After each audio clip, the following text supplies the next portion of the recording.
They were guilty of monumental strategic mistakes in 1941, showed considerable resilience in 1942, and won great victories in 1943. But the Big Three had not yet all met together to plan the future course of the war and consider the shape of the post-war world. So, when Churchill and Roosevelt met for discussions at the palatial Chateau Frontenac in Quebec on August 17-24, 1943, they realized the need to include Stalin in their next round of talks. On August 18th, during their first Quebec conference code named Quadrant, the British and American leaders telegraphed the Soviet dictator, "We fully understand strong reasons which lead you to remain on battlefronts where your presence has been so fruitful of victory. Nevertheless, we wish to emphasize once more importance of a meeting between all three of us."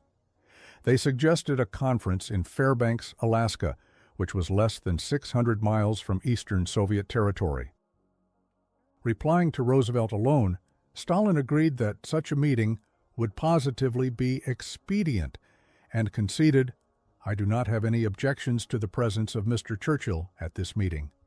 But he suggested, as a site, Archangel in northern Russia or Astrakhan in the south. The wily, ruthless Stalin was seemingly reluctant to travel far and abandon his people, then battling the German armies on the Eastern Front. But in fact, he seldom left the Kremlin and paid only one brief visit to a war front in August 1943. Churchill, who had flown to Moscow in August 1942 and who made numerous perilous missions throughout the war, became frustrated by the Soviet leaders' backpedaling. Telegraphing his war cabinet from Quebec, the Prime Minister complained about the bearishness of Soviet Russia and the fact that Stalin had studiously ignored our offer to make a long and hazardous journey in order to bring about a tripartite meeting. By mid-September 1943, the idea of Tehran, a city in mountainous north-central Iran, had been raised as a site for the talks. It was outside Russia, but close enough for Stalin to get back quickly to Moscow if needed. Churchill was ready to go anywhere, but Roosevelt balked. Citing restrictions placed on him by the Constitution, he feared that the difficulty of reaching Tehran by air would seriously hamper his vital legislative business with Congress. Averell Harriman, Roosevelt's able ambassador to the Soviet Union, pressured Stalin to no avail. The southeastern Iraq port of Basra was suggested as a compromise. Roosevelt would not have to cross the mountains, and secure links could be set up between there and the Soviet Union. But Stalin insisted that the telegraph line between Tehran and Moscow, guarded by Red Army troops, was essential to his conduct of the Eastern Front campaigns. Eventually, the Americans came around, and Tehran was agreed upon as the venue for the conference. Codenamed Eureka, it was scheduled for November 28 to December 6, 1943. Churchill and Roosevelt, meanwhile, agreed on a preliminary meeting in Cairo, codenamed Sexton. FDR and Churchill's dueling opinions about Stalin. Traveling respectively in the aging 319-88-ton battlecruiser HMS Renown and the new 45,000-ton battleship USS Iowa, the British and American chiefs and their military staffs converged on the Egyptian capital. Joined by Chinese President Chiang Kai-shek and his stylish wife, Churchill and FDR held two lengthy meetings on November 23-26 at Cairo's spacious Mina House Hotel near the pyramids and the River Nile. It was agreed that the British would conduct an amphibious offensive in the Bay of Bengal to coincide with the Chinese intervention in northern Burma, and that Japan should be stripped of all Far Eastern territory it had seized since 1914. General Alan Brooke, the shrewd British chief of the Imperial General Staff, noted that the Chinese leader looked like a cross between a pine marten and a ferret, and had no grasp of war in its larger aspects, while Madame Chiang Kai-shek had a queer character in which sex and politics seemed to predominate.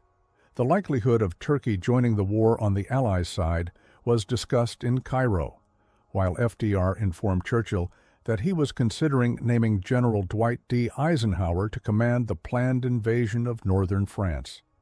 But the British and the Americans left Cairo early on Sunday, November 28th, without having decided how to deal with Stalin. The jaunty, optimistic Roosevelt, however, was sure that he had a better chance of gaining the confidence of Uncle Joe than Churchill. In March 1942, he had written to the Prime Minister, "I know you will not mind my being brutally frank when I tell you that I think I can handle Stalin personally better than either your Foreign Office or my State Department. Stalin hates the guts of all your top people. He thinks he likes me better, and I hope he will continue to do so." Somewhat naive about foreign relations, FDR told William Bullitt, his former ambassador to Moscow, "I have just a hunch that Stalin doesn't want anything but security for his country, and I think that if I give him everything I possibly can and ask nothing from him in return, noblesse oblige, he won't try to annex anything and will work for a world of democracy and peace." Flying to Tehran early on Sunday, November 28, 1943, in a converted four-engine Avro York transport named Ascalon, Churchill, then feverish and not in his best health, confided some misgivings to his doctor, Lord Charles Moran. The Americans wanted a quick invasion of France, he said, and might throw away shining, gleaming opportunities in the Mediterranean. The Allied campaign in Italy was flagging and allowing the Germans to draw their breath. As for Stalin, one of Churchill's aides had warned, "To make friends with Stalin would be equivalent to making friends with a python." The Prime Minister foresaw a difficult time in Tehran. The arrival there for the most significant and far-reaching top-level Allied talks of the war was not encouraging. Churchill's daughter, Sarah, a section officer in the Women's Auxiliary Air Force, described the slow ride through narrow, crowded streets to the British legation as spine-chilling. She said, "Anyone could have shot my father at point-blank range or just dropped a nice little grenade into our laps." She found the ramshackle legation, guarded by 350 men of the East Kent Buffs Regiment, cold and cheerless. Olive Christopher, one of Churchill's administrative aides, observed, "Tehran itself we all thought was the most filthy place. All the drains are open and run through the streets. It took a week to get the smell of Tehran out of our clothes." President Roosevelt landed in Tehran on the afternoon of Saturday, November 27th, after a 1,300-mile flight from Cairo. He had planned to take up quarters in the American legation, but Marshal Stalin invited him to stay in the Soviet legation across the road from the British. Shortly after the president had settled in, Stalin walked over, and they chatted informally for an hour. The two heads of state were amiable, and this did not bode well for Churchill. The Big Three. Products of the late 19th century, the three leaders meeting in Tehran were physically resilient and, though amateur diplomats, each unique in the political forum of his own country in the first half of the 20th century. Roosevelt and Stalin were, respectively, 7 and 5 years younger than Churchill. Cherubic, pugnacious, and the most scholarly of the three, the British Prime Minister was a parliamentary maverick, staunch imperialist, prolific writer, and the only one with combat experience and a happy marriage. He ate and drank copiously, was seldom without a Havana cigar, and never exercised. His bulldog courage and resounding oratory had inspired his people when they stood alone against the Axis powers in 1939-1941. His trademark Vi for victory sign became a universal symbol of freedom. The handsome, idealistic Roosevelt was a well-to-do upstate New York patrician who stubbornly overcame crippling poliomyelitis and whose bold leadership helped his country mobilize against the Great Depression and then gird for war. He and Churchill enjoyed a unique relationship, but he was suspicious of the British and their sprawling empire. Roosevelt watched his diet, collected postage stamps, and swam regularly. He could be both charming and devious, and, like Churchill, was intensely interested in naval affairs. His trademarks were a navy cape and a long cigarette holder. Short, paunchy and mustached, Stalin was a coarse Georgian peasant and former seminary student who used the apparatus of the Communist Party to reach the pinnacle of political power in the Soviet Union. He ruthlessly liquidated all in the party, government, and armed forces who might oppose his dictatorship. He had black teeth and yellow eyes, and, like Churchill, avoided exercise. Stalin drank wine, toyed with a pipe supplied by the London firm of Alfred Dunhill, which provided Churchill with cigars, and, like FDR, was a chain smoker. Private talks between Roosevelt and Stalin. At their private meeting on the afternoon of November 28th, Roosevelt told Stalin, "I am glad to see you. I have tried for a long time to bring this about." The Soviet leader admitted that he was partly responsible for the delay, being very occupied with military matters. Accompanied by their interpreters, the two chiefs discussed the Eastern Front and the global situation, and agreed that France should be punished for collaborating with Germany. Both overlooked Stalin's eager alliance with Nazi dictator Adolf Hitler in 1939-1941. Roosevelt advised Stalin not to discuss the question of India with Churchill, and made it clear that he had ideas about the conduct of the war and its aftermath that differed from those of the British leader. Sensing that Roosevelt wanted to appear independent of Churchill's influence, Stalin proceeded to encourage it. He started by proposing that FDR should chair all sessions. On leaving the meeting, Roosevelt said he appreciated the opportunity to meet the Soviet leader in informal and different circumstances. The conference begins.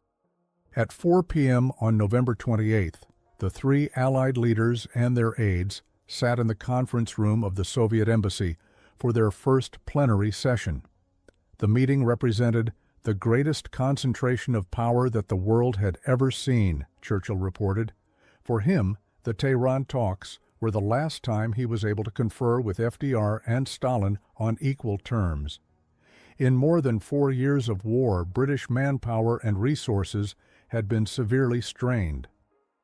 Churchill pointed out that the three men held the future of mankind in their hands, and Stalin agreed, "History has given us a great opportunity. Now let us get down to business." General Alan Brooke said of the Sunday afternoon session, "This was the first occasion during the war when Stalin, Roosevelt, and Winston sat around a table to discuss the war we were waging together. I found it quite enthralling looking at their faces and trying to estimate what lay behind." He decided that Stalin, unlike many other World War II leaders, possessed a military brain of the highest caliber.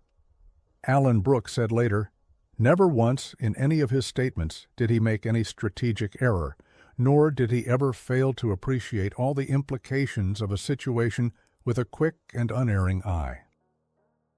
Taking the chair, President Roosevelt announced that the three chiefs would talk with complete frankness on all sides, with nothing that was said to be made public. He was confident of the success of the talks, that the three nations would cooperate in prosecuting the war, and that they would also remain in close touch for generations to come. Decisions on the European and Pacific theaters.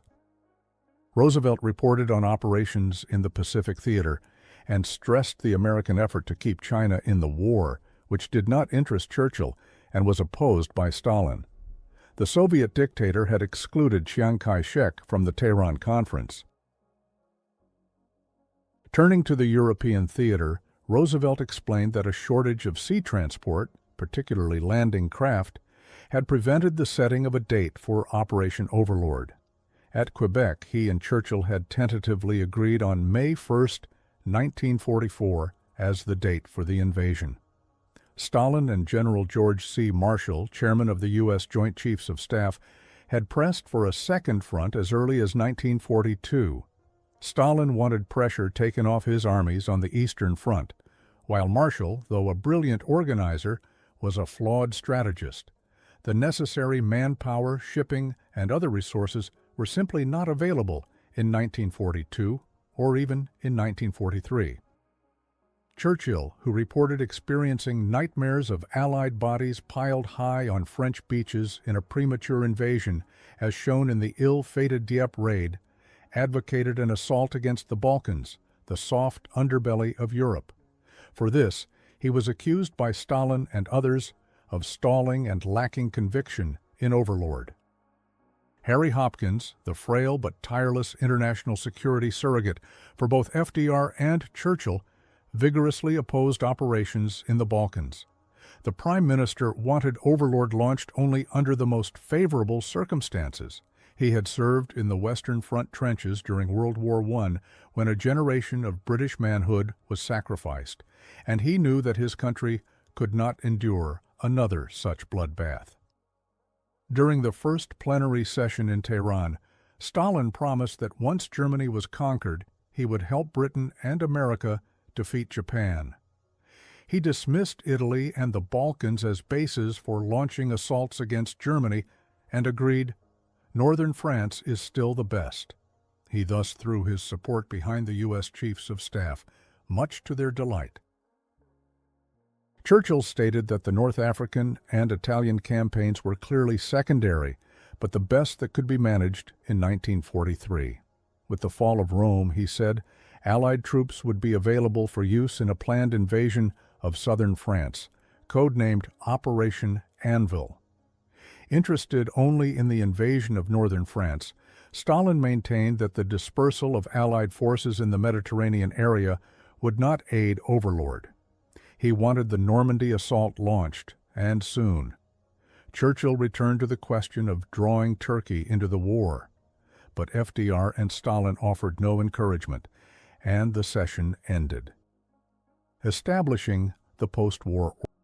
On the evening of November 28th, Roosevelt hosted Churchill and Stalin at dinner in his quarters. The Soviet dictator argued that France deserved no special treatment, had no right to retain her empire, and should not play a significant role in the affairs of the post-war world. Roosevelt concurred in part, with only Churchill defending the nation and voicing his hope for a flourishing and lively France. Stalin then said that Germany, once defeated, must be kept weak so that she could never again plunge the world into war. Churchill suggested disarmament measures, but the Soviet leader dismissed them as inadequate and said he had no faith in the reformation of the German people. Then arose the question of Poland, the invasion of which had precipitated the war.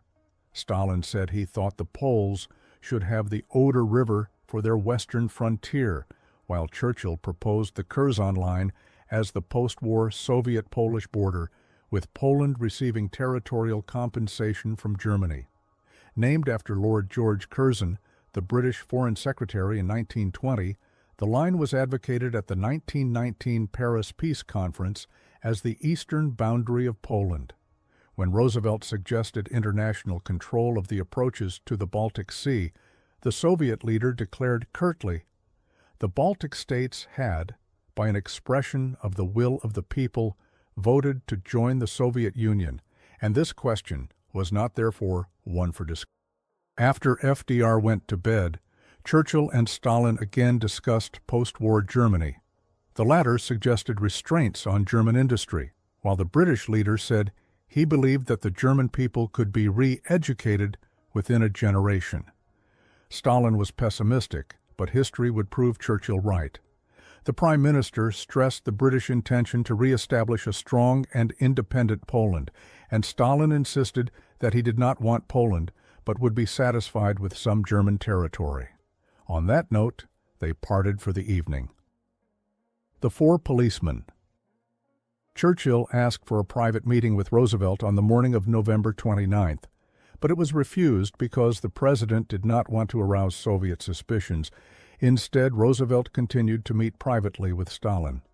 The Prime Minister had become the odd man out at Tehran, but he stood firm while his patience and customary good humor were under siege. Roosevelt was determined to establish a personal bond with Stalin, who had initially appeared correct, stiff, solemn, not smiling, nothing to get hold of, so he made a point of teasing Churchill during the conference. "Winston is cranky this morning," Roosevelt whispered to Stalin at one point. "He got up on the wrong side of the bed." When FDR needled the Prime Minister about his cigars, habits, and British attitudes, Stalin smiled. Roosevelt continued until Stalin was laughing and Churchill scowling. The Prime Minister had been forewarned, but he failed to see any humor in Roosevelt's remarks. The President persisted until it ceased to be amusing, but he claimed later that teasing Churchill made his relations with Stalin more personal. On the afternoon of November 29th, in their second private meeting, Roosevelt presented to Stalin his idea of an executive committee, the United Nations Organization, to maintain world order after the war. It would comprise the United States, the Soviet Union, Great Britain and the Commonwealth, China, 2 European countries, a South American nation, and countries in the Middle East and Far East. The 4 policemen, America, Britain, Russia, and China, would deal with any threat to peace. Stalin opposed the inclusion of China. The second session in Tehran, discussing Operation Overlord. The conference's second plenary session was convened later on the afternoon of November 29th. The British and American military advisers were present, and Marshal Stalin was accompanied by his hard-bitten, stammering foreign minister Vyacheslav Molotov and incompetent Marshal Clemente Voroshilov. Alan Brooke and Marshall reported on a morning meeting of the military staffs and briefed the Big Three on preparations for the invasion of Normandy. Stalin asked who would command Operation Overlord, but Roosevelt replied that no one had been chosen. "Nothing should be done to distract attention from that operation," urged the Soviet leader, adding that the date should be set and also an invasion of southern France mounted. Churchill called for a strong Allied offensive in central Italy and increased aid to the Balkans, both aimed at pinning down German forces and thus aiding Overlord. He assured Stalin that Britain had no territorial ambitions in the Balkans. Stalin continually interrupted Churchill and asked if the British really believed in Overlord or were just trying to placate the Soviets. Growing impatient with the sneering dictator, the Prime Minister replied that such a venture had been his country's intention since before the French collapse in 1940. "If conditions were right," said Churchill, "it was the duty of the British government to hurl every scrap of strength across the Channel."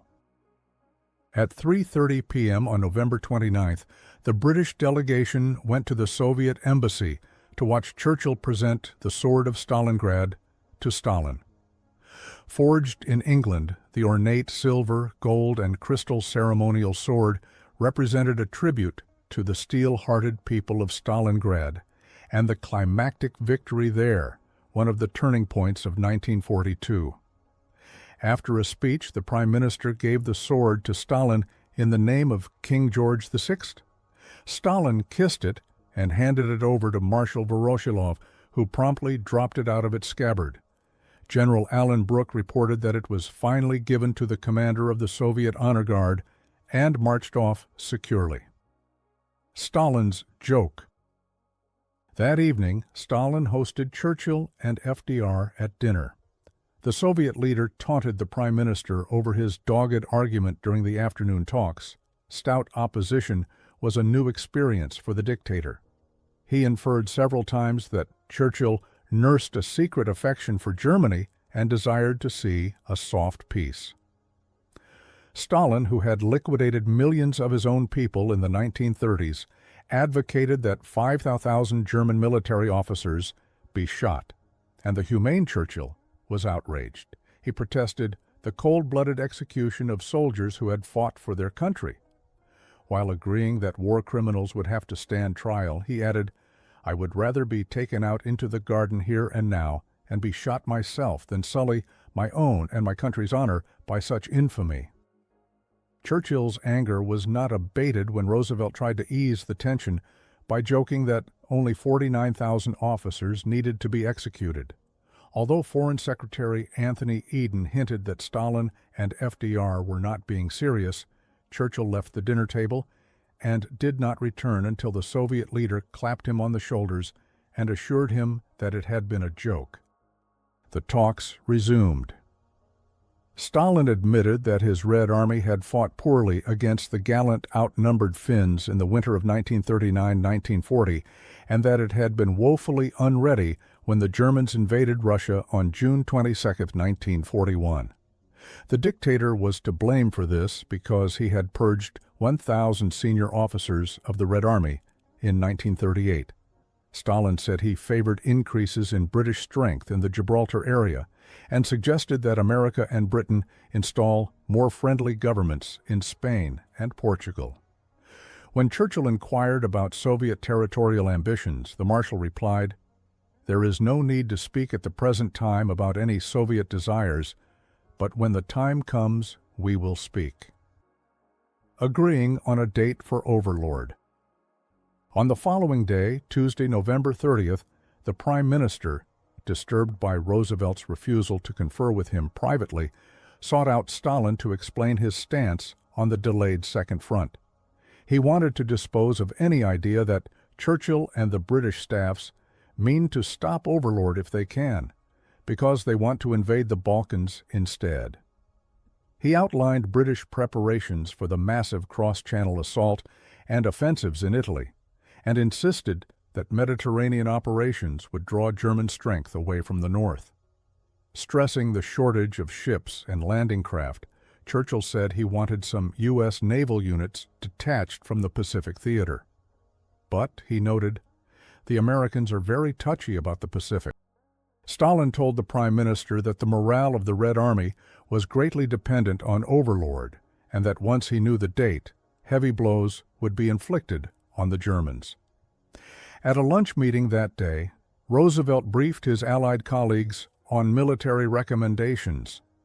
The Italian offensive would be continued to the northern Pisa-Rimini line, he said, and Overlord and the invasion of southern France would jump off in May 1944. Stalin was pleased. Churchill ended the session by voicing hope that the nations governing the post-war world would have satisfied their territorial aims in order to ensure peace. At the afternoon plenary session on November 30th, General Alan Brooke confirmed that the British and American staffs had agreed to launch Overlord and Anvil in May 1944. Churchill promised to keep the Soviets informed of Anglo-American plans, but Stalin did not make a similar pledge. He did, however, vow to start a simultaneous offensive from the east to pin down German forces and prevent their transfer to France. Roosevelt endorsed Churchill's call for coordinating Allied plans, but Stalin was again silent.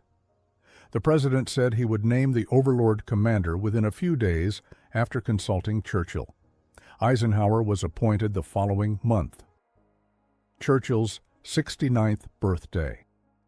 Prime Minister Churchill turned 69 on November 30th, so Roosevelt and Stalin were invited to a birthday dinner party that evening in the British legation, which had first been thoroughly searched by Soviet agents. After 3 days of grueling and sometimes acrimonious discussion, it was a cheery interlude of good humor made memorable to Churchill. Elegant table crystal and silver gleamed, and candles were lighted on a birthday cake as the Prime Minister sat flanked by FDR and Stalin. Glasses were raised in many toasts. Stalin toasted Churchill as his great friend, the latter toasted Stalin the Great, and Roosevelt graciously toasted Sarah Churchill. When her father said during one of his toasts that England is getting pinker, Stalin replied, "It is a sign of good health." This triggered a roar of laughter. Stalin toasted FDR for his commitment to democracy and paid tribute to American industry, while Churchill said he admired the president's bold actions in 1933, which prevented a revolution in the United States. Just before the party wound up at 2 a.m., Roosevelt proposed the loyal toast, saying, "We have proved here at Tehran that the varying ideals of our nations can come together in a harmonious whole, moving unitedly for the common good of ourselves and of the world. We can see in the sky for the first time that traditional symbol of hope, the rainbow. Dividing up Europe.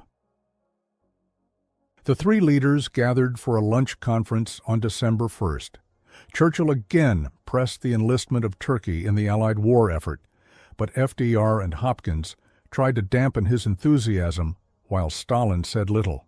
That afternoon, Roosevelt and Stalin huddled privately for the last time, and the Big Three and their aides sat for their final session in the evening. The fates of Poland and post-war Germany were again discussed. Roosevelt proposed that Germany be broken up into 5 self-governing states. Churchill suggested that Prussia be separated from the rest of Germany, and Stalin advocated a thorough dismembering of the country. He feared a rebuilt Germany and wanted an international group formed to make sure that she remained neutralized. The perceptive Churchill asked Stalin if he contemplated a Europe composed of little states, disjointed, separated, and weak, and the Marshal answered, "Not Europe, but Germany." Roosevelt seemed to approve. Stalin wanted Germany to cease to exist as a political entity, with the Soviet Union filling the vacuum and dominating Central Europe. Churchill returned to the question of Poland, seeking a frontier formula he could present to the exiled Polish government in London. Poland would have the Curzon Line and the Oder River as frontiers, together with part of East Prussia, and Stalin agreed, providing that the Soviet Union gained northern East Prussia. Then he would accept the Curzon Line as the Soviet-Polish border. The three leaders agreed on a resounding declaration that left many issues vague but heralded the founding of the United Nations as a post-war watchdog. They declared themselves committed to the elimination of tyranny and slavery, oppression and intolerance, though history would show that Stalin's definition of such evils differed from those of Churchill and Roosevelt. In their declaration, the Big Three parted as friends in fact, in spirit, and in purpose. The most important conference of the war. The Tehran Conference was the most important of the Allies' top-level wartime meetings, including Yalta and Potsdam. By agreeing to the Overlord Plan with Soviet forces advancing from the east, the Big Three shaped future Europe. Soviet armies would control Eastern Europe and the other allies the West. The optimistic Roosevelt, who left Tehran believing that he had won Stalin over, did not see the potential dangers. While FDR and Churchill never wavered in their determination to defeat the Axis powers, only the Prime Minister was aware of the clouds sure to move in on the post-war horizon. The Tehran talks paved the way for the 1945 Allied victory, but other decisions made there would plague Europe for many years. Taking off from Tehran early on Thursday, December 2, 1943, Roosevelt, Churchill, and their staffs flew over the Persian mountains and headed southwest to Cairo for another conference. Wearing his Blitz-era siren suit and a Royal Air Force greatcoat, the Prime Minister lunched on quail and white wine aboard his Avro York, sat in the co-pilot seat, and was in good spirits. During their second meeting in the Egyptian capital, Churchill persuaded FDR to take a drive out to see the Sphinx. On the way, Roosevelt mentioned that he could not spare General Marshall to command Operation Overlord, and asked Churchill if General Eisenhower would be acceptable. Churchill said it was the President's decision, but that the British would gladly support Ike. Alan Brooke had also coveted the assignment, but Churchill similarly felt that he could not be released from his Whitehall power base. The two leaders gazed silently at the Sphinx for a few minutes. "She told us nothing," Churchill reported later, and maintained her inscrutable smile.